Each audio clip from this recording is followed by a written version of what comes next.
All right, wide receiver tier number 1. It's not 3.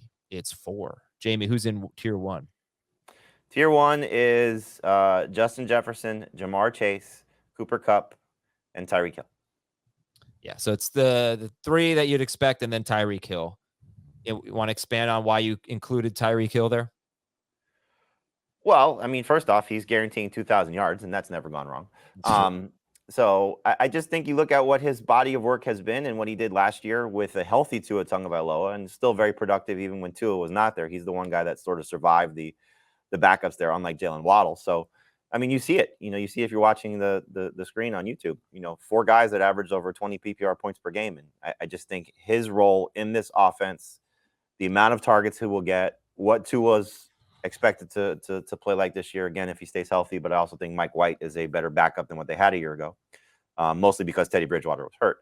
But I think these are the 4 guys that are going to be drafted in the first round. They should be drafted in, probably their first 8 picks. And, they're I've seen several drafts, to some degree, a little surprised, to some degree, I understand it, where Tyreek Hill has gone ahead of Cooper Kupp, and so I wouldn't do that. I don't think we would collectively, but you can certainly make an argument based on what happened to both these guys last year and their quarterback situations. As bad as Tua's health scenario is, it's equally as bad for Matthew Stafford with his back.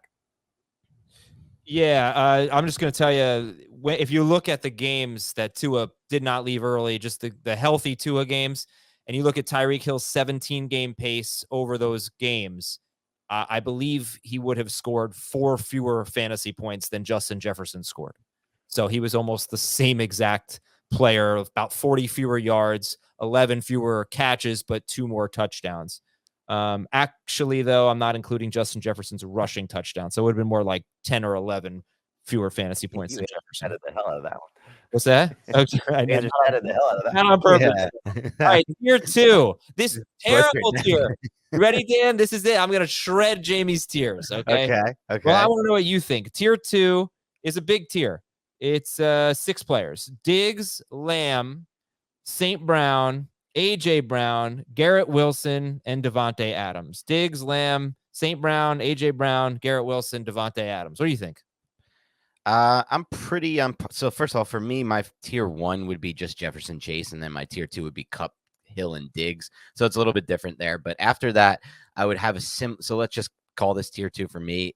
I think the drop off for me would come after A.J. Brown, and then I would leave out Garrett Wilson and Devontae Adams from this tier.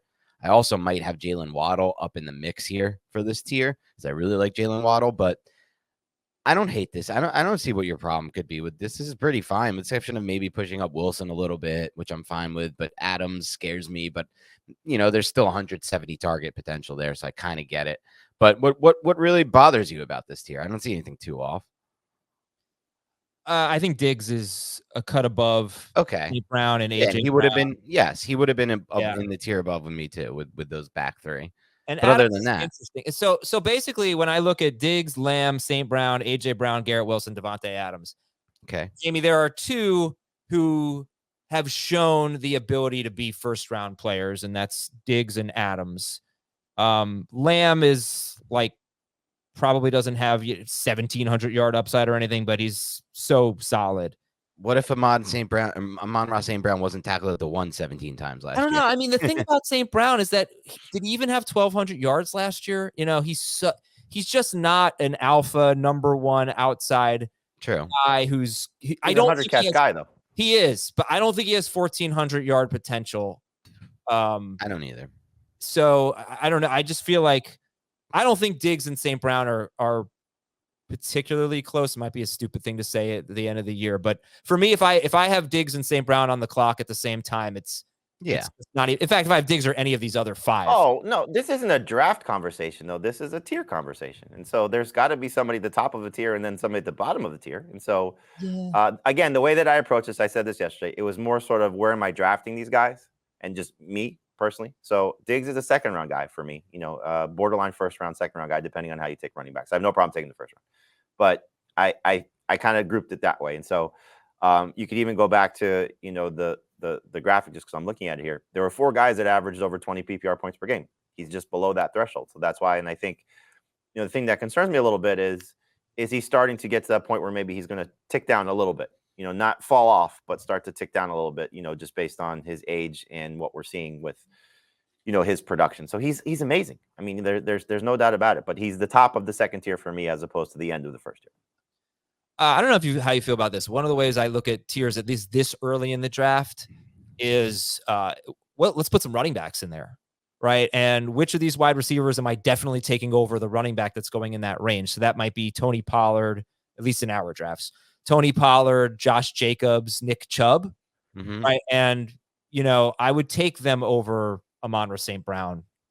It might depend on who I took in the first. I don't know if how you feel about that, and it's not so concrete. It's kind of tough, but so if I was really going to do this and give you 15 tiers, it would have been Diggs and Lamb in their own tier. Okay. Let me ask you this: if you were going to break this tier out into upside, if you're going to separate them based on upside, how would you do that? Diggs still has the most. Diggs and Wilson probably would be the top of that. Don't forget about Davante Adams. I know he's not on the graphic you're seeing. Yeah. I would say they all have upside aside from Davante Adams. You don't? And I think Adams kind of right with Amon-Ra St. Brown. As much as I love him, I don't know if he's as much of an upside play as a floor, a tight play. Like I'm very curious though, because and we've talked about this, and I know how you feel about it, Dan. That what is Ben Johnson going to do in those first 6 games without Jameson Williams? Right. Now no DJ Chark. I know Marvin Jones is there, but this is a guy that's in his early 30s at this point. Sam Laporta's there, different player from last year, and clearly Jahmyr Gibbs. But is Marvin Jones going to be their field stretcher and only guy in that role, or does now Amon-Ra St. Brown play a little bit of a different role to start the season? And he's great at getting open. Clearly he's better suited to play the slot. I think we all agree on that. But how does Ben Johnson sort of get through those first 6 games until maybe in what Adam feels is like the alpha shows up from a outside receiver standpoint? I don't think he takes more targets from Amon-Ra St. Brown, but I think the offense is going to be very interesting to see through the beginning part of the season. So I don't know if Amon-Ra St. Brown's role changes at all, but if it does, maybe the numbers are a little bit different those first 6 games. The role change would help him. Obviously, him not getting tackled to 1 so often would help him. But the biggest difference for me from an upside standpoint with Amon-Ra St. Brown versus the rest of this list is I don't know if I see big play touchdowns coming from him. That's exactly it. Exactly. And that the rest of the group I think can do that. Yeah, and that's probably the biggest difference for me. So if he gets 7 short area touchdowns, those are right. They count less than 12 touchdown potential. I would say no. I would say probably no. But I think you're talking about a 100-catch guy. What he does with his yards on top of that, and then if he can get to 10 touchdowns, that would be a huge year. He just reminds me so much of Keenan Allen, who has been one of the most nuts. I think that's terrific, and it's terrific. I would not put Keenan Allen even in his prime ever being with the elite chance of being a wide receiver 1, right? Right, yeah. Exactly. I don't know that Keenan Allen's ever finished higher than like wide receiver 7. Yeah, and he's usually around 12 per game. But that's fine. Which is good. You want that on your team. I didn't mean to quibble and bog this down. I was just trying to be fun. But Adams is the one that scares me the most. I'm very nervous about the Adams situation, from Jimmy's injury to the fact that I feel like we love Adams because he had that great year with Raiders last year, but then you look at it and it's like, well, he was targeted insane amount from an air yard standpoint in the deep game, and I have no idea where that's. And that was because Derek Carr was just in F it mode, and he was just like, I'm just throwing it downfield. I do not see that happening with any quarterback on that roster right now. So I think he's just all short targets, and I'm just like, do I want a bunch of crappy short targets on a team that's probably not scoring a lot? And again, I'll go back to this, and I know Adam's gonna, say he's in the elite tier of guys that should probably be able to do this. But when receivers turn 30 and you're asking them to be at a certain level, there's only been 17 guys in 10 years to average 15 points per game or higher, and only 3 in that same span have done it at the level that Adams did it last year at 19 points per game or more. Now, again, if he slips to 17, you'll still be okay with that, because I think that's the range of guys you're looking at in round 2. But it's just everything that's just being stacked against Davante Adams is the concern. So that's I'm with you as well. That's why he's at the bottom of the tier for me.